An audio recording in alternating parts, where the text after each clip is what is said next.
an Unspoiled Network podcast. This is Spoil Me, covering One Piece, episodes 20 and 21. In these episodes, our crew decides that they need a cook, and they find a restaurant floating on a ship. And I really don't know what's going on in a lot of this. I just sort of let it wash over me. It's a non sequitur for me. Welcome to Spoil Me.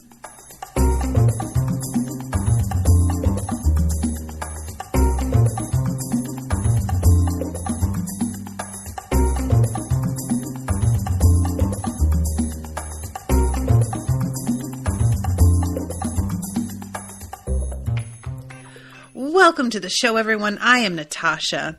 Thank you to Gabriella for commissioning this episode. Gabriella is here in the chat.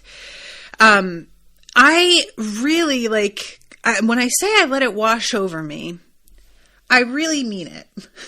This was one of those where I kept thinking that certain things were going to circle back around or that we'd get further explanation on them. And we still might. And when I say further explanation, what I mean is that up to this point, when we have met new characters, there has seemed to be a sort of, either there is a connection to our people that gets developed, or there is some sort of reputation they had that preceded them that we like Buggy the Clown is the biggest one, where there was a setup the episode before about, watch out for Buggy the Clown. And then eventually we meet him. And so it feels like meeting him is an event in itself because we have already heard tell of him ahead of time. You know what I mean? And this was sort of an odd thing because we get two dumps of new characters. We get these two brothers who used to be compatriots of Zoro's. I forget their names, guys. You're going to have to help me out with everybody's names because we get so many new characters in these two episodes.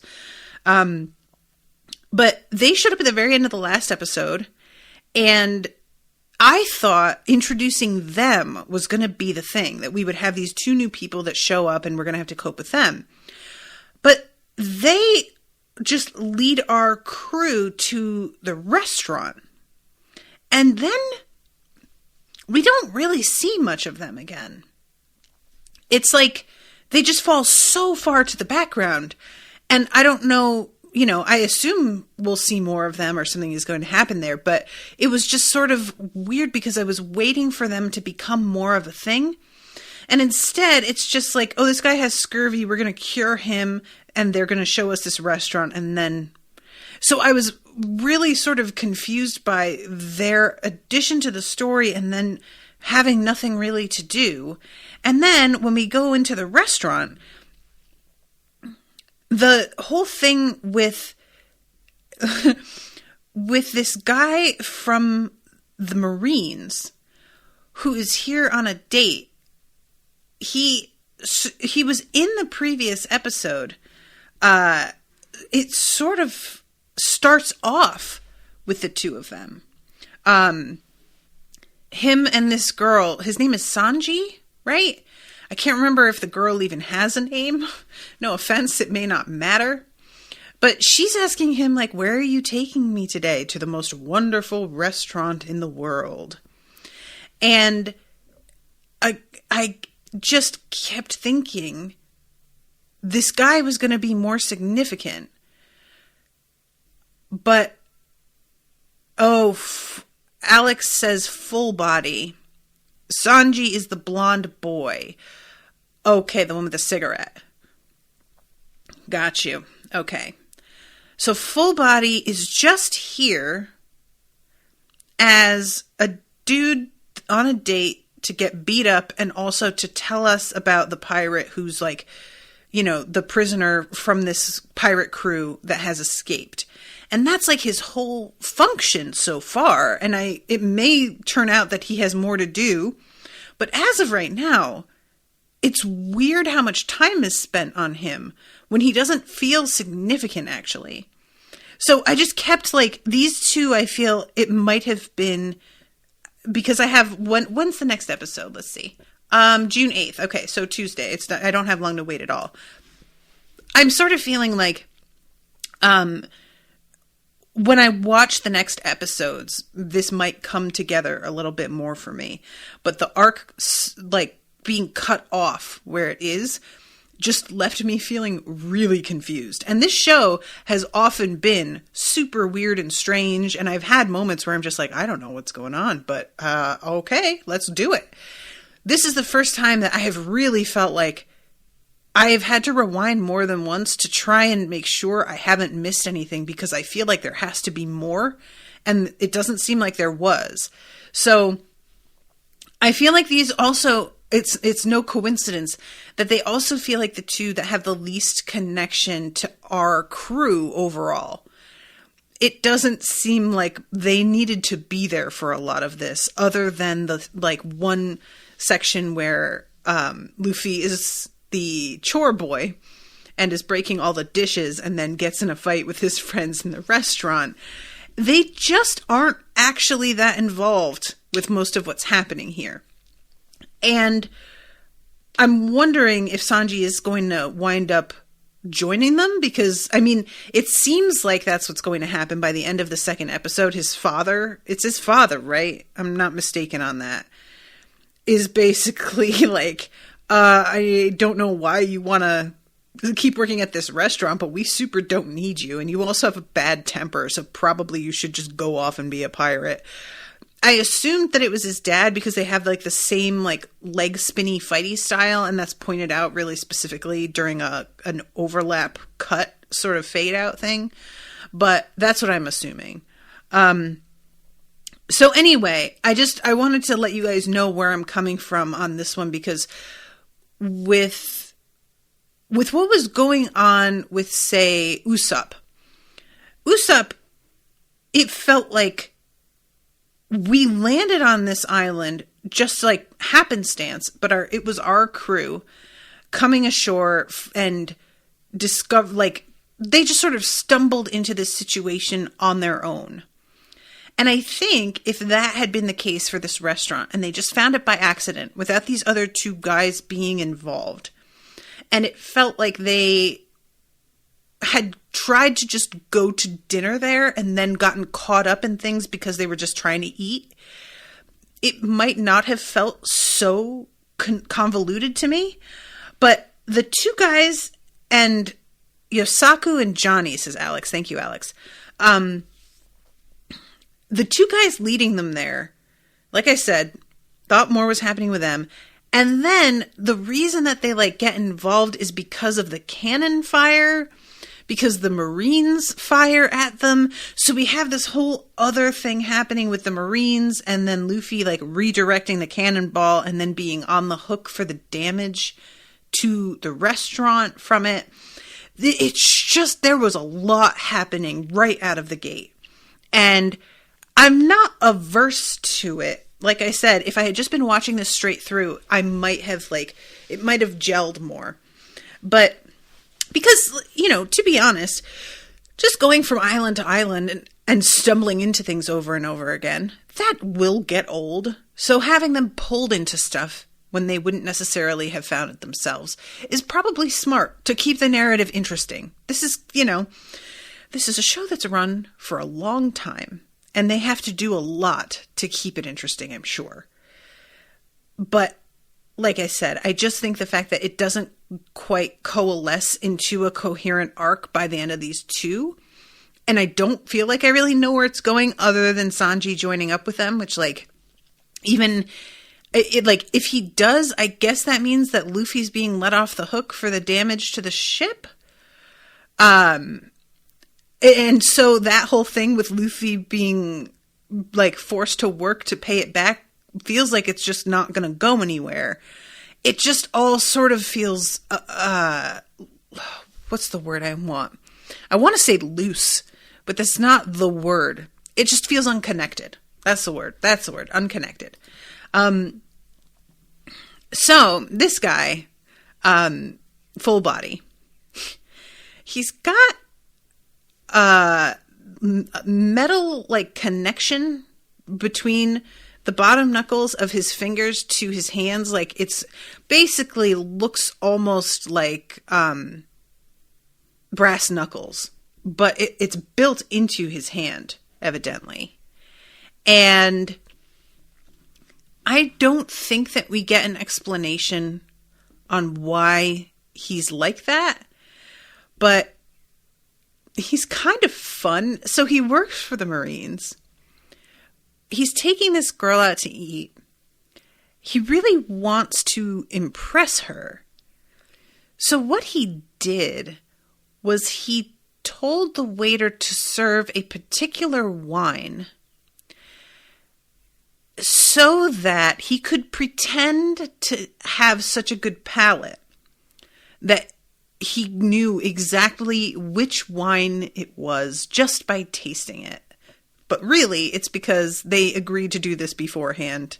And Sanji, who apparently does not like this dude, look, the parts of this that have to do with working in a restaurant, of course, those landed for me. As somebody who has worked in this industry for a long time, in a lot of different capacities, it is a fucking hard job. And the people that do it just have to put up with the kind of shit that you would not believe. I mean it. Literally beyond belief kind of behavior.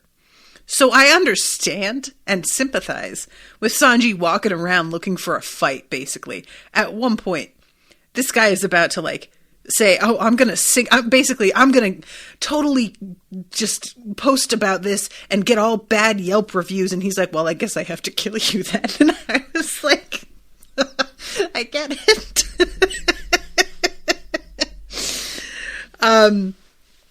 But he does, like, have an attitude right out of the gate. And I wasn't really sure what the deal is. He, first of all, doesn't serve the wine that was apparently agreed upon. And I don't know if we got an explanation as to why they don't have waiters anymore. It's said, I think Sanji says that they've all run off, but I don't know if we are aware of exactly why. And Full Body's like, he's saying something like, I thought I had agreed with the waiter that they would serve this one particular wine. So he got in touch while there were still waiters and had this whole thing set up, and now they're gone. So what happened in the meantime? What went on? Why'd they all bail? Florian says red or white wine, just a side note. Oh, are you asking me my preference, Florian? Honestly, red or white doesn't really factor in for me. I like both a lot. I am very averse to wines that have a lot of oak flavor. Whenever something says that it's oaky, I hate that. I think it's so nasty. So a lot of Chardonnays get ruled out for that, some reds, but I also don't like when things are too sweet. I tend to find myself going for reds the most. But I do love me like a Sauvignon Blanc because they have a lot of passion fruit and peach in them a lot of the time, that sort of note. And I love that shit. So yeah, either one, as long as it isn't oaked, I'm happy. But yeah, so he, like I said, Sanji just comes up with the wrong wine. Not only when this guy's like doing his whole rigmarole about how, oh, it's from this region and I'm pretty sure it's this wine, isn't it? And Sanji could just be like, no, it's not. Sorry. But instead he's like, you're damn wrong. He's so aggressive. And like grabs him by the wrist as he like slams the wine down. Like there's just no reason to be like this. This feels like there's a a restaurant out there. It's a chain, I think, or maybe it's like at an amusement park, but there's some restaurant where basically part of the deal of going there is that you are tacitly agreeing that the wait staff gets to make fun of you. Like, it's sort of that you get roasted while you're at dinner by the cranky people who work there. And that's like part of the gimmick. And that's what it feels like this restaurant's gimmick is, because they talk about how it's like the fighting cooks all the time. That feels like the gimmick of this restaurant is that everybody is spoiling for a fight at any given moment. But nobody else seems to be having this issue with Sanji. It's just this one dude. And I don't know if it's the fact that he's a Marine and that's what's like rubbing Sanji the wrong way, but he really is right immediately over it. And he embarrasses this guy who really, this dude, the Marine full body, does have this moment of just being like, I want the attention of the entire restaurant upon me. And then when he gets it wrong, it's extra embarrassing because he went out of his way to draw the eye of everyone else. So he decides that he's going to get back at Sanji. And there's a bug running around under the table, and he stomps on the bug and somehow surreptitiously manages to bend over, pick up the bug, and drop it into his soup without his date even seeing. And tries to put Sanji on the spot by pointing out that there's a bug in his soup very loudly in an attempt to sink the place, pun intended. And Sanji says something like, because he's like, what kind of bug, what is this? And Sanji says something like, I don't know, I'm not familiar with insects. And there's, that line is followed by his date laughing and everyone else in the restaurant also laughing. And I didn't understand what the joke was. Oh, okay. Alex says the manga translation of that exchange was 1,000,000 times wittier. Okay, because I was like, that was sort of the vibe. I was like, I feel like that didn't translate right because everybody is laughing. And I don't even feel like there's a joke there, actually. Okay, so Alex just gave me a little transcript bite. Full body. What is this bug doing in my soup? Sanji. I'm not sure, sir. It appears to be the backstroke. Oh. That's pretty funny. Okay. All right. I get it. I get why everybody laughed. If they shouldn't, because there's a bug in the guy's soup, everybody should be very upset. But honestly, that is a pretty good line. And Sanji later on, the guy flips the table. And Sanji says something like, you could have just pulled the bug out of it and eaten it anyway. And I'm like, that's not what you want to say, man. And this leads to the whole fucking fight where eventually Sanji has this guy by the throat. And here is really where the episode sort of lost me. I was on board, pun intended again. We have a lot of boat idioms in our language. I just realized that. I was on board until we get the chef in the restaurant or in the bathroom. What's this guy's name, guys? I find him to be very confusing. There's this whole thing about how the customer is king and you've got to always treat them well and, it's all about the customer. But then the thing that he keeps saying is something like he calls them crooks in the motto that he's using, which is supposed to be about the customer being right. And so the fact that he's calling them crooks, again, I'm wondering if this is a translation issue and there was something else that he was supposed to be saying. And so when it's translated, it sounds like an insult and it's not really supposed to be. But I just found it very confusing because he keeps on behaving as if he's Mr. Customer Service guy. but then is just insulting the customers to their faces, and they don't seem to take it that way when he says it, which is part of why I have to assume it's another translation thing. Alex says, I think it's supposed to be him trying to be polite, but what he actually thinks comes out, but it's a little confusing. Yeah, I think why that doesn't ring for me is because there's no moment of embarrassment from him. It never feels like he says that motto with like, how are you doing, you crook, or whatever it is, alone in the bathroom to himself, and then comes out and says it to this guy again. So it doesn't feel like it's an accident. It feels like this is part of a rehearsed thing.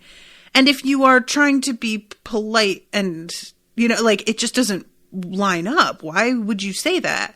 So this guy was very confusing for me, and also just another new character, and I didn't really feel like he brought much to the table. Ha! Oh, so many puns, you guys, I'm doing. I don't mean to. 'Cause basically, all he serves to do is tell the pirate that shows up that he can't eat because he doesn't have any money. All he is there for is to like be the foil to Sanji, who does wind up giving the pirate food for free.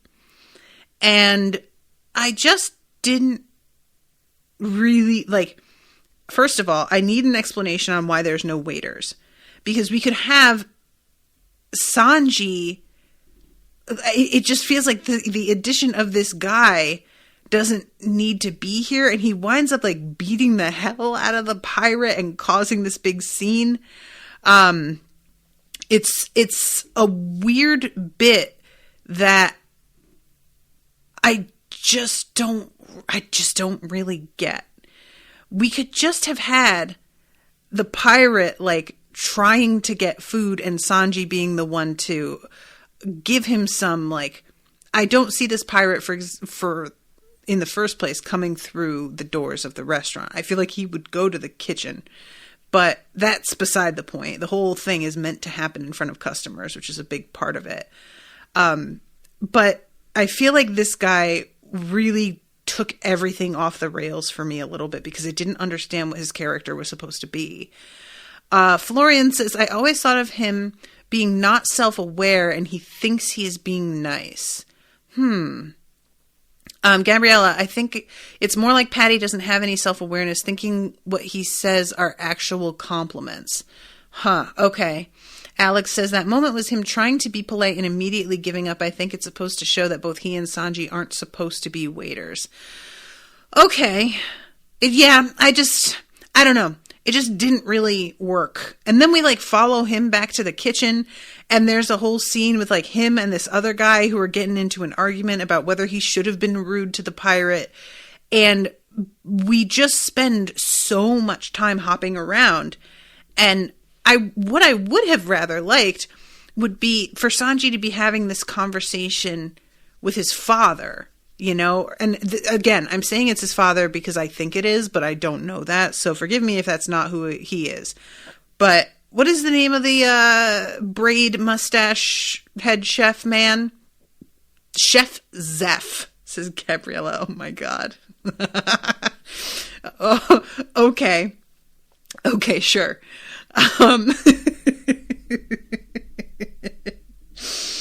Why not? He has this huge toque, and I didn't realize how big it was until at one point the camera is pulled way back because he's like in the dining room, and then you see that shit is almost as tall as him, maybe taller, and that was really funny to me. It's such a stupid, pointless joke, but I did really think that was funny. And he got injured by probably something falling when the cannonball hit, but he puts that goddamn toque on and lets the blood soak through it, and is just like, I didn't tell y'all you could get the day off, get back to work. Which if y'all have ever worked in kitchens, then you know head chefs do be like that, though. They can literally cut a finger off and wrap it up and be like, until the ambulance gets here, I will finish plating. It's like, maybe don't. You're actively bleeding, but fine, sure, whatever. And so this moment of Patty telling this pirate, basically, if you're not paying, you're not a customer. The pirate keeps mentioning the fact that he's with a pirate crew, that like the captain he is supposed to be truly evil according to multiple sources, which is interesting to me because we haven't really seen any pirate captains who are just straight up evil. We've seen them like wanting things and be willing to do whatever they need to get it. But when people say he's evil, what did they mean by that is what I want to know. I'm just curious to like meet this captain. And this pirate who escaped, just like, evidently he escaped from custody from the Marines, and he just saunters on past this Marine on the floor who just got his ass whooped to sit at a table, which I found really funny because Full Body can't do anything about it. And when Chef Zeph comes out and I think he decks Sanji because Sanji is really straight up trying to kill Full Body right now. Like, once Full Body's like, I'm going to ruin this place, he just loses his mind and he needs like 3 people holding him back. So Chef Zeph comes out, is like, what the fuck is wrong with you? Lays him out. Full Body gets a look on his face like, oh, sweet, thank you. And really has a moment of like, finally somebody's on my side. But no, Chef Zeph also decks him and is basically like, get the fuck out. I don't remember like seeing him leave. I don't remember what actually happens there. And I'm assuming his date went with him. There's also a power move that I sort of missed where Sanji is like hitting on his date right in front of him, which again, Sanji, why are you like this? So then we have I'm going to back up a little bit. I talked already about Johnny and what is his name? I'm going back to see Yosaku and Johnny. Is Yosaku the one that had scurvy? This is like sort of the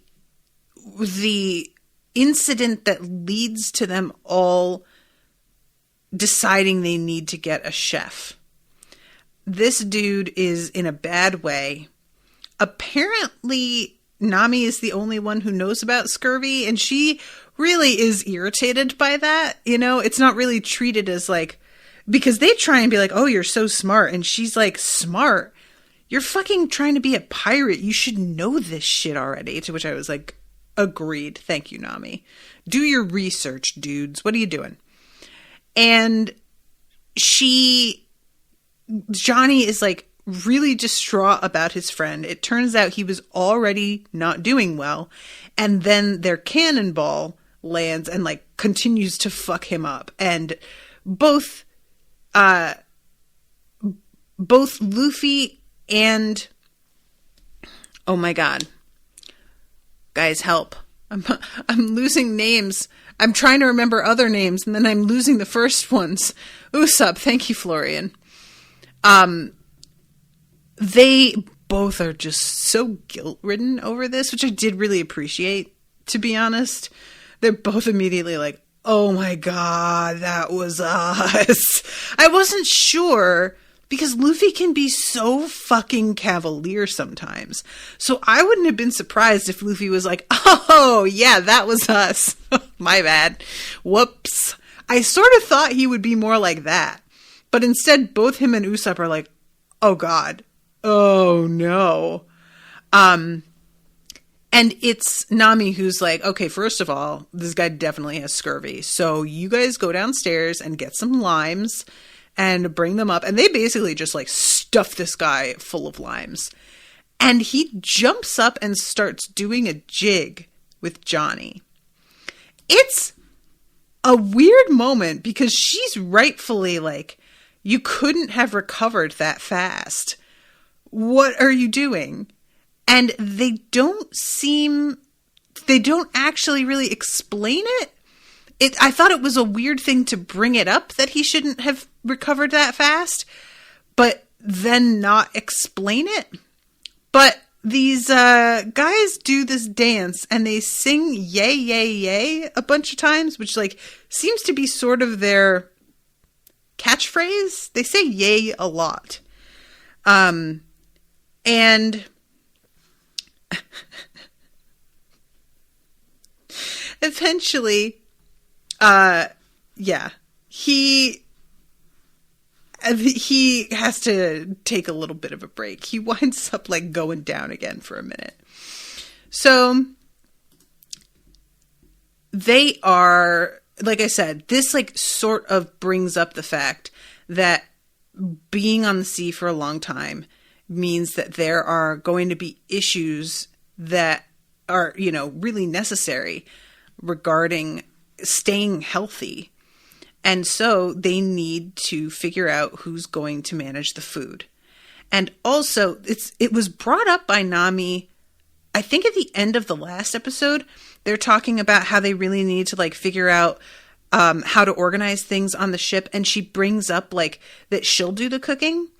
But then Luffy sort of pulls the conversation off to the side and is like, yeah, we need a ship musician. So it was kind of funny that it gets brought up last episode, but it isn't.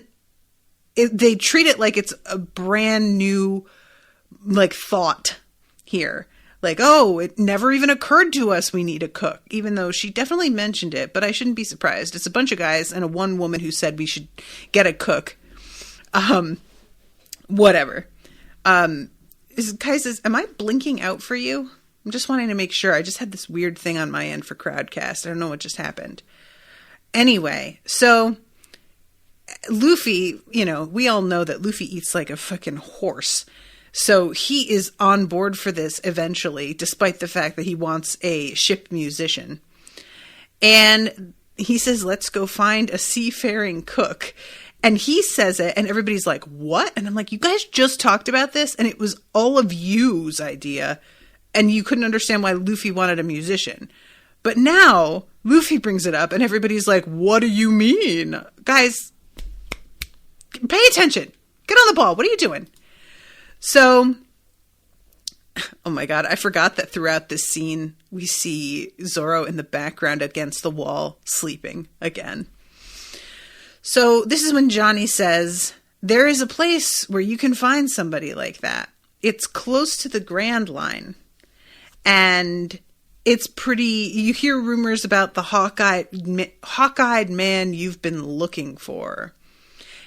And when he says that, Zoro sort of sits up and smiles and like grabs his sword and gets a real manic look on his face. I did not know what to make of Zoro's reaction here. I felt like when Johnny said that, he was referring to somebody specific that Zoro had been after. And I couldn't tell. Is there somebody that I should... Alex says, any guesses? And I'm like, the hawk-eyed man. I'm trying to even remember what happened. What we remember of like the backstory with Zoro. Because... you know, we just had the one of him as a kid in training and everything that happened. I don't remember what else. We had him like helping those girls and the mother and daughter and getting put in stocks basically on their behalf. I don't remember anything else. The hawk-eyed man. It's not ringing a bell. I don't know if I should remember or not. But anyway, this is when they come upon the Barati. Is it Barati? Barati? Regardless, it's a floating fish-shaped ship honestly, it's pretty dope looking. And there was a ship restaurant in Philadelphia that was like moored at the there was this sort of area that had like a walkway, and you could go strolling down for probably a good like 3/4 of a mile, and then the walkway would end at like the Tall Ships Museum, the Seafarers Museum, I think it was called, something like that. But on the way was this fine dining ship, and it had a name that was like, I think it might have been in another language. I don't remember what it was. I could never pronounce it. But it was one of those things that the gimmick of dining on the ship was so cool to me, and I always wanted to go. And I checked the menu, and it was fucking bananas expensive. It was just completely out of reach. You know, the sort of thing that it would be maybe like a birthday or something. But even then, none of your friends are going to be able to do it. It would have to be like you and your partner, and that's it. And I just couldn't justify it on one meal. I just couldn't do it.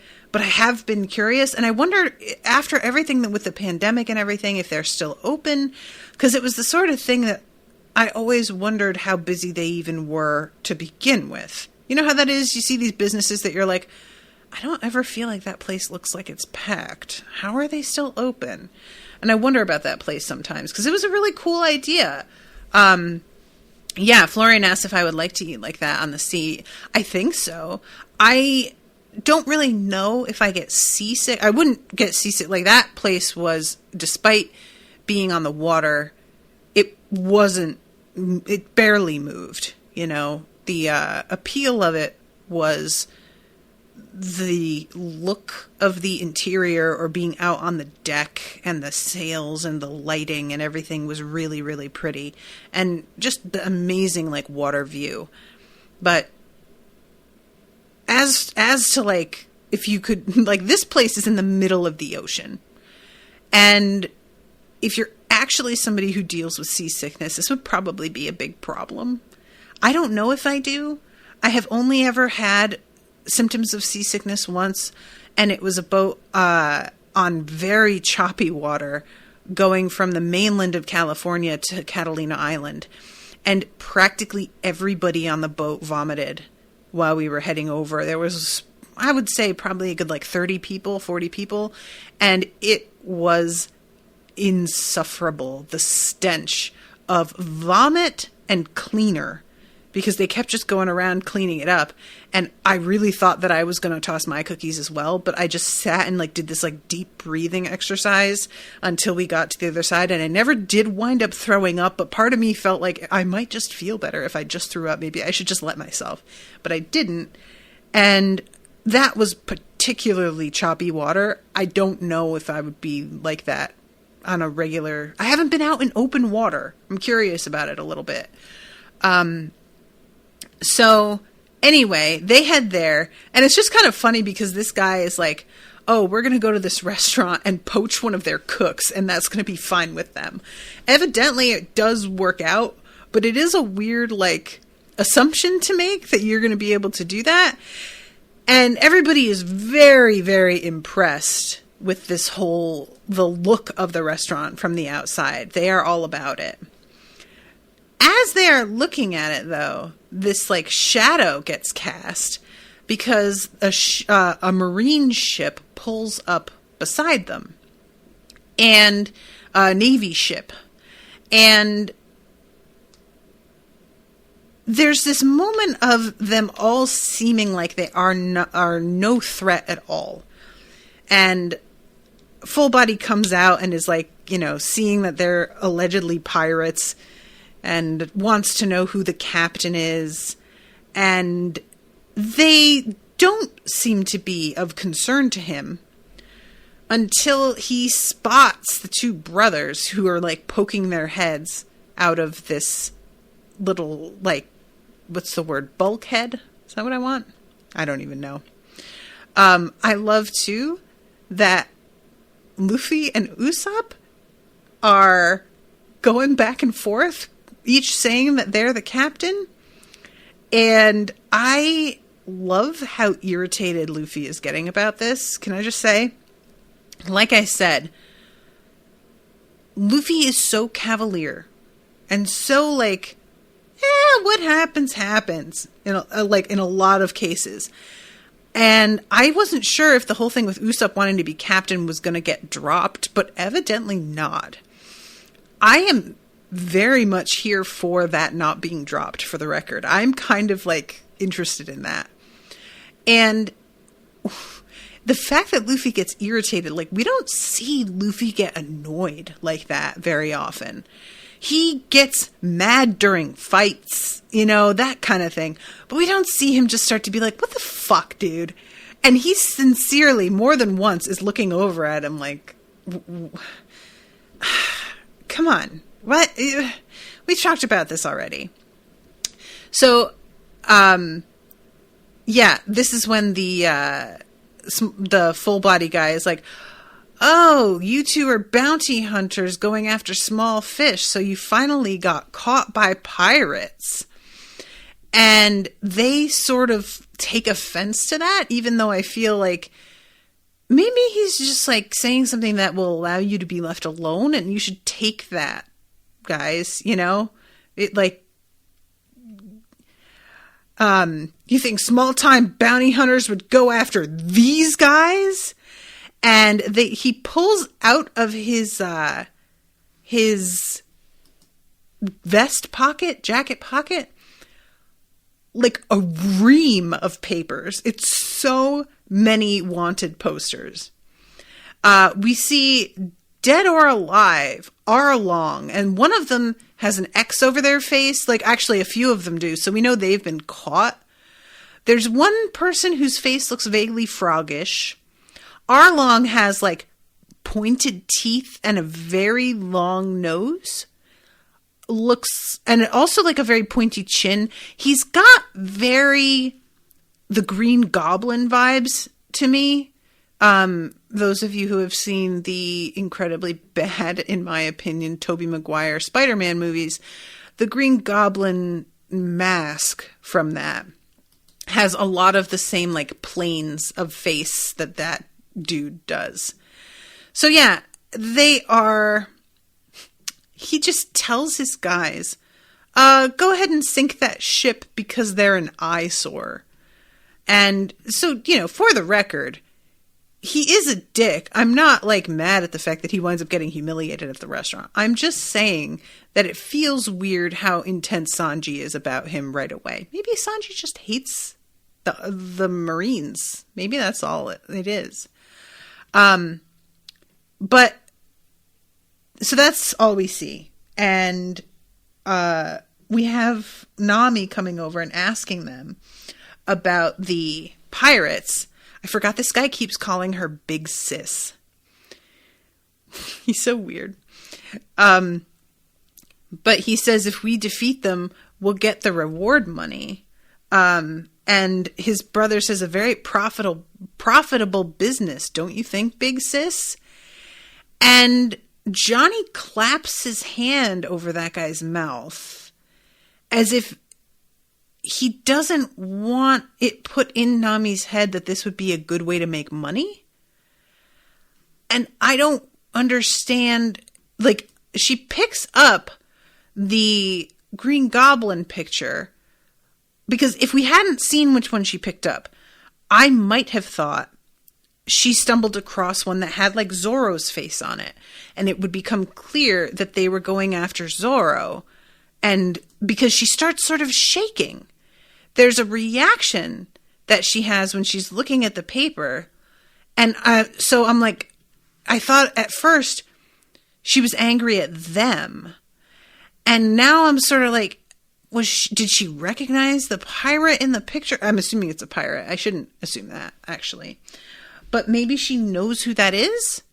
I don't understand why the other guy tries to stop the dude from saying it's profitable, because, like, we know you're bounty hunters and that you go catch people for money. So what are you afraid he's going to say that they don't already know? That's how bounty hunters make their money. We're aware. Like, it was just a weird reaction that he had. But that all gets superseded by the cannon fire.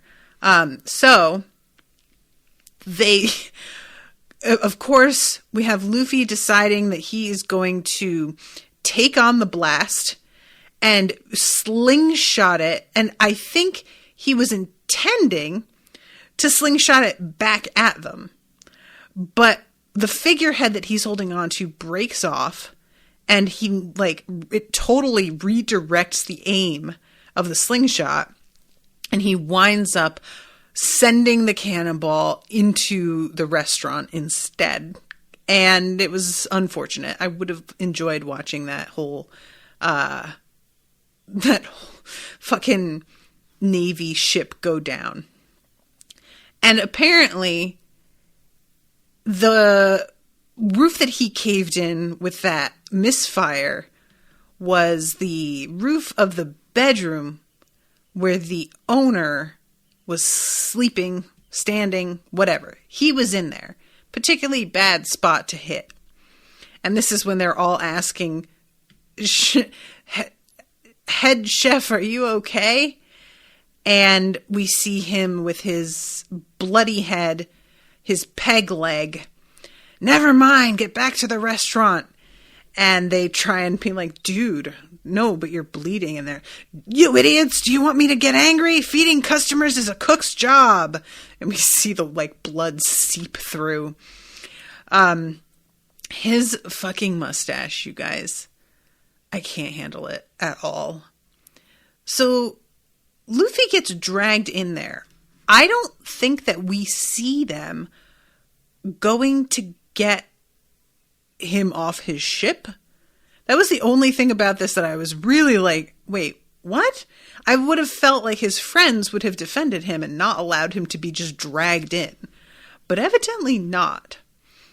And maybe because he's apologizing, maybe he gave himself up to them and was like, hey, that was me, my bad. I don't know what happened here, but we just see him immediately groveling and telling this dude, I'm really, really sorry. And Luffy freaks out over the fact that this guy has a peg leg. And I was like, Luffy, you have seen such weirder shit. Why is this the thing that sets you off? You saw a man with a metal jaw, and it wasn't that long ago. And that was the thing that... Okay, Alex says because he thought he did that with the cannonball. Oh, is that it? Oh, Luffy, you dodo bird. I didn't get that at all. Okay, now that makes more sense. If he thinks that he's responsible, I just didn't realize that's what he meant, because, the guy already has a peg for it and everything. It's very unlikely that after getting hit 10 minutes ago, he's suddenly up and about and has a peg leg, but it's fine. I should have realized. So yeah, this is when, Luffy makes a deal to basically make restitution for the damage on the ship. I won't ask you to lower the charges, but I don't have money. And this chef uses the word candid when he's talking about Luffy many, many times. And this is the first time it happens when he's like, I don't have any money. And he says, you talk very candidly. If you don't have money, you have no choice but to work here. And Luffy says, yes, I'll make proper amends. And he says, you'll do chores unpaid for a year.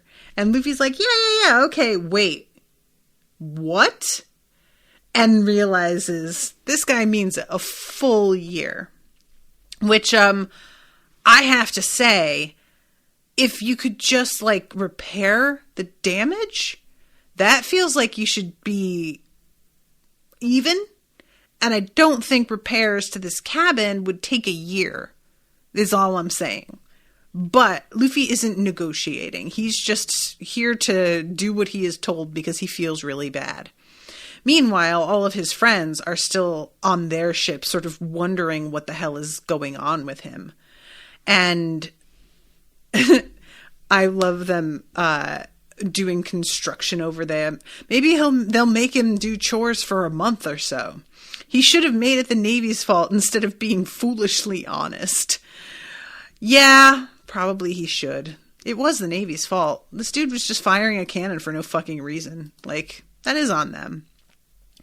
So, I don't know if they don't have waiters, how everybody else in the restaurant is getting their food. If it's Sanji waiting on all the tables, we don't really see him wait on anybody else.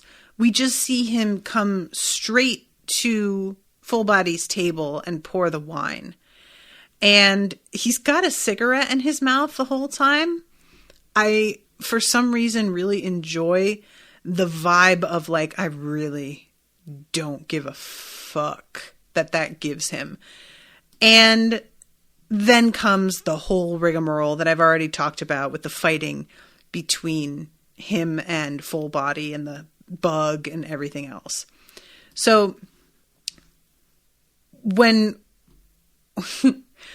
we end this episode with the pirate having gone, we start the next episode with the pirate showing up and Patty not being willing to feed him and him basically getting like tossed out. I say basically, like literally. And the dude, as we know, has been in custody and hasn't been fed. So he is starving to death. And Alex says, I think the English version turned it into a lollipop. Oh, that's so funny. Oh my God. I hate it so much. That is so funny. Americans just have such weird hang-ups. Like, okay, it's fine. It's fine. Whatever. So this pirate, and guys, I don't know if we know his name, but feel free to tell me. He got his ass kicked, and he says something to himself, basically like, if I hadn't been starving to death, that dude would not have been able to trounce me like he did.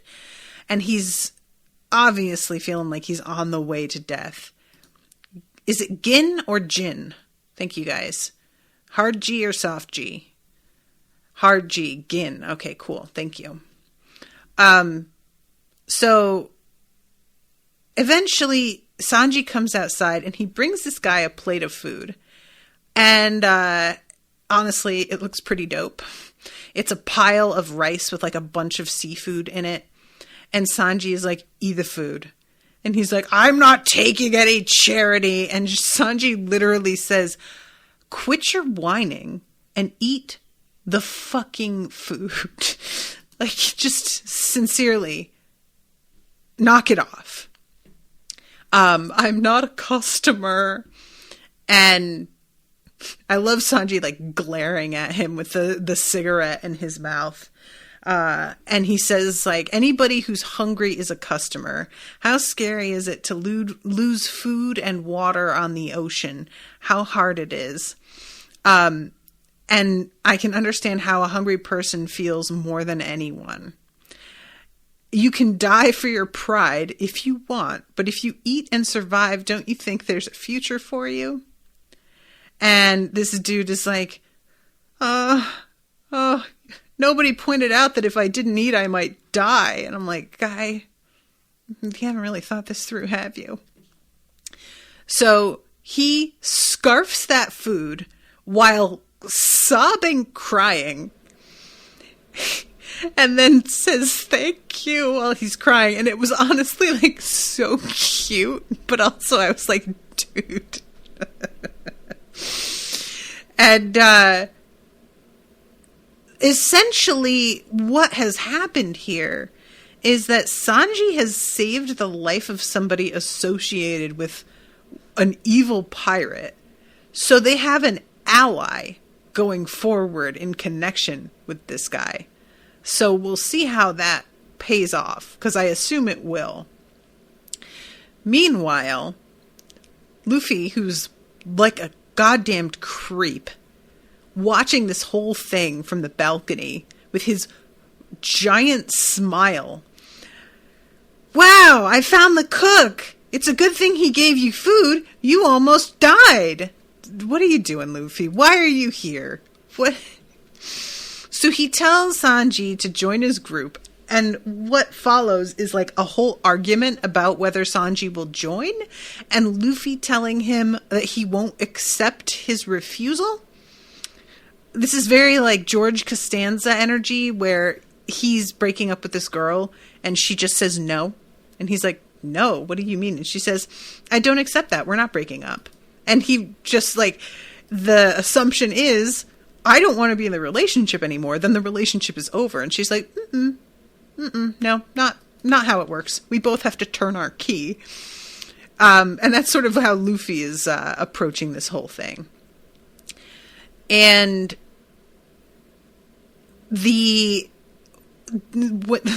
eventually what winds up turning the tide, I really don't love this, but we'll see how it goes, is that Sanji apparently has the hots for Nami. It's weird because, like, it comes out of nowhere. We don't even see him looking at her from afar and being like, God damn, who's that? It just cuts from him sort of watching, because there's that whole montage with Luffy being incredibly terrible at the chore boy job, and then going up into the dining room to take orders because he breaks all the dishes in the kitchen and like just completely fucks things up. So he goes to wait on his friends. He flicks a booger into Zoro's drink, but Zoro notices and so forces Luffy to drink it instead. And this causes a big ruckus. So they are drawing the attention of everybody in the restaurant with their laughter. And while they are like in the midst of this, oh my God, Luffy, the sound effect they have for this scene when he's like beating his feet on the ground, screaming about how gross this was, with the slow pan across the dining room of everybody just like watching and sort of horrified. Have we all been here? I think we all have, right? Where you've been out to eat somewhere and there is like a table that is so obnoxious that everybody's obviously irritated. And you have to either hope that a waiter's going to say something, that they're leaving soon or something. As they're like freaking this out, or freaking out like this, Sanji is pouring wine for this woman, and her date looks really mad. And I have to assume that what we're supposed to interpret from this is that Sanji is only pouring wine for her and talking to her and ignoring the guy who is also holding up his glass. But what it looks like is just that this guy is so angry that he didn't get his wine first. Because, just wait a second, it looks like, if you're looking at the scene, it just looks like Sanji hasn't gotten to him yet, you know? But the guy is really incredibly angry. And Nami is cracking up. And I guess the camera zooms in on Nami and then goes back to Sanji, and he straightens up and hands the bottle to the guy and says, do it yourself. So I guess that's supposed to be our indicator that he's reacting to Nami, but I didn't put it together. I'm looking at it now, and I think that's what it's meant to be. I just didn't realize. And he comes over and holds out this rose to her that's all sparkly. I can't bear this hardship. Go ahead and laugh at me. I'm now prepared to be a lowly pirate or devil if I'm with you. And he like, when he looks up, because I thought that he was fucking with her. But when he looks up, his eyes are big hearts. So it's real, I guess. I thought that he was like mocking her for a second. I genuinely was like, wow, what a dick move. But how tragic it is. There's too great an obstacle between us. And this is when Zeph shows up and is like, if I'm the obstacle, no big deal. You can go. It's fine. I love the fact that he is so blasé about it. He's like, I know that you just gave a monologue in full sight of the entire restaurant, but honestly, it's not that deep. You can just go. It's fine. So basically the episode ends with with Gin, who has like gotten back to base, to his person, his captain. We get a very little look at the costume, but I won't talk about it yet because it's in the dark, but it's got a big gold chain. Got that going for it. And he says, I never imagined the main ship was in this condition. Don Krieg. Is that how you say it? I'll take you there to the sea restaurant Barati. And that is the end of the episode. So where's the rest of the crew? What happened to the ship? What's going on? What's going on? Kyle says, yes, are you prepared to deal with everyone's favorite anime character archetype, the horny guy? I guess. It's so frustrating because, like, the horny girl doesn't get to be an archetype unless she's made fun of in a way. Like, fat women get to be horny because it's made to be amusing that a fat woman could ever want to have sex or think somebody would want to have sex with her. You know, it's always like there has to be an edge to it where it's mocking, but women aren't really just allowed to like want to fuck real bad and also not be a joke. So I'm going to have to probably like give Sanji some sort of weird headcanon to make him less obnoxious if this is how we're proceeding. But that's that. So I'm going to wrap. Thank you guys again very much for hanging out with me, feeding me names. Appreciate you all. Thank you to Gabriella for commissioning the episode. Appreciate you. And I will be seeing you guys next week with a new one. Until then, toodaloo, motherfuckers.